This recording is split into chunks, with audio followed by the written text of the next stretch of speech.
Mengejutkan, aktivis Katolik sesalkan ada upaya melabeli FPI dengan teroris dengan menyertakan adanya barang bukti terduga teroris berupa kaos FPI yang ditangkap di beberapa tempat.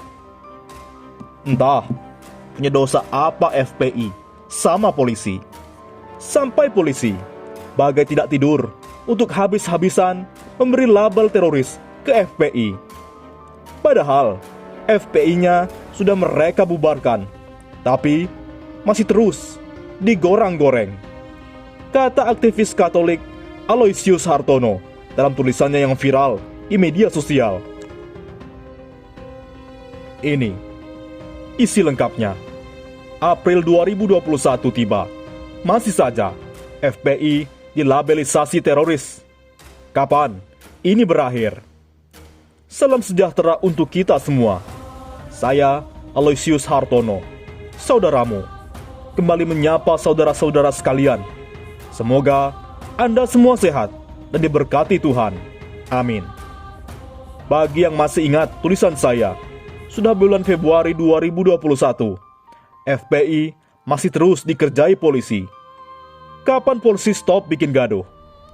Kini sudah bukan Februari dan Maret lagi, tetapi sudah memasuki bulan April dan FPI masih belum selesai dijadikan objek operasi labeling teroris oleh polisi. Padahal FPI sudah pasif dan pasrah setelah dibubarkan. Mereka tidak melawan. Ternyata FPI tidak anarkis. Mereka kalem dan taat hukum. Namun justru polisi yang menampak semakin beringas menyerang FPI. FPI tak beri nafas sedikit pun untuk membangun diri kembali. Apakah betul ini karena polisi sedang menjalankan doktrin jenderal tua seperti meme yang banyak beredar? Hajar, hajar, hajar terus FPI secara non-stop setiap hari? Entah punya dosa apa FPI sama polisi, sampai polisi bagai tidak tidur untuk habis-habisan memberi label teroris ke FPI. Padahal FPI-nya sudah mereka bubarkan, tapi masih terus digoreng-goreng. Tugas polisi sangat banyak, tetapi pikiran dan energi mereka dikerahkan untuk mengurusi FPI. Apakah mereka digaji rakyat untuk itu? Kalau kita mau bicara aksi teroris, semua agama mengutuk terorisme. Saya tahu, pasti itu. Jikalau benar agama Islam mengajarkan terorisme dan memerintahkan umatnya untuk membunuh umat agama lain, tentu saya yang beragama Katolik dan minoritas tidak pernah hidup di bumi Indonesia ini. Faktanya, kami mendapat hidup yang layak di Indonesia.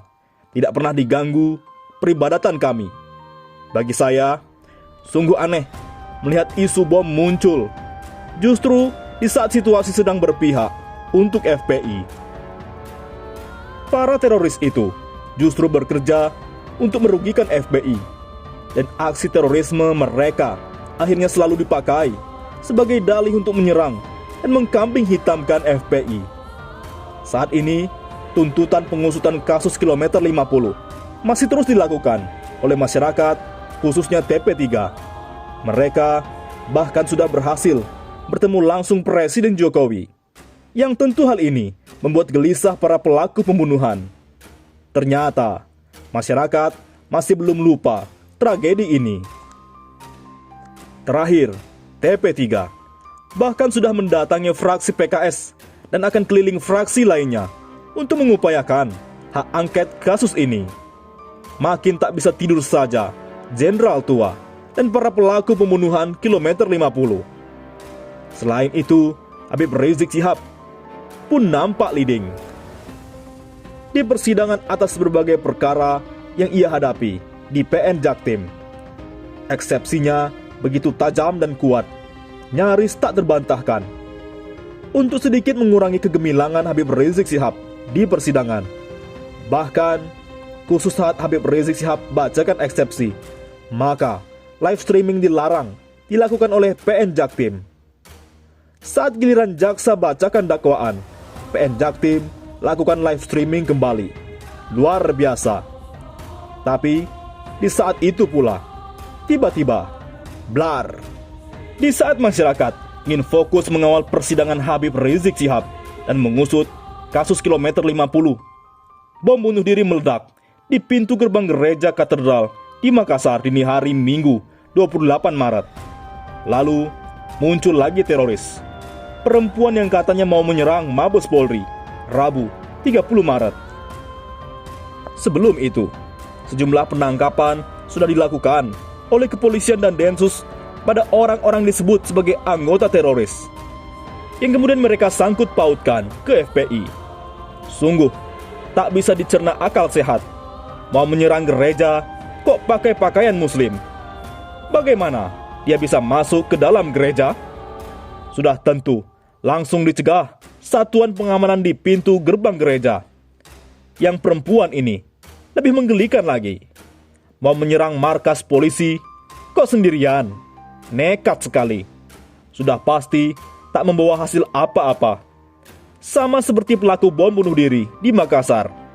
Jadi, apa yang sebetulnya tujuan teroris itu? Kita tak bisa menanyakan langsung ke mereka, karena pelaku mati.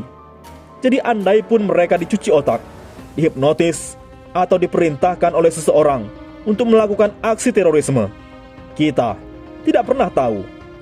Dan yang memperalat mereka tetap aman, tak tersentuh, karena pelaku mati. Ingatlah, Tuhan melarang membuat fitnah, sebagaimana dalam Imamat 19:16.